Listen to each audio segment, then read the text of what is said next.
சக்தி. தொண்டுகளுக்குத்தான் மதிப்பு.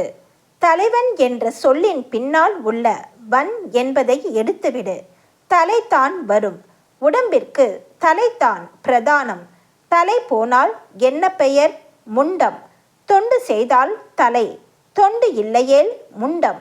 இங்கிருப்பவன் முடிச்சு போட்டு தலைவனாக இருக்கலாம் என்று நினைக்கிறான். தலைவன் பின்னால் 10 பேர் வருகிறானா, தொண்டன் பின்னால் 10 பேர் வருகிறானா என்று இங்கு பார்.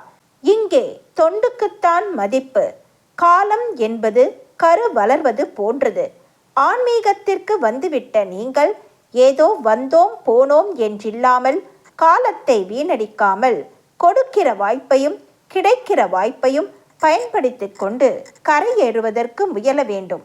சூழ்ச்சி செய்பவர்கள் வீழ்ச்சியை அடைவார்கள். ஒரே நம்பிக்கை, ஒரே குறிக்கோள் இருக்க வேண்டும். குறிக்கோளுக்கும் பொருளுக்கும் என்னை தேடி அலையாதே. நேரம் வரும்போது நானே உன்னை தேடி வருவேன். அன்னையின் அருள்வாக்கு.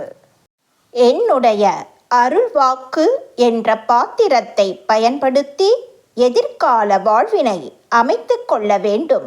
எல்லோருக்கும் பகிர்ந்தளிக்க வேண்டும்.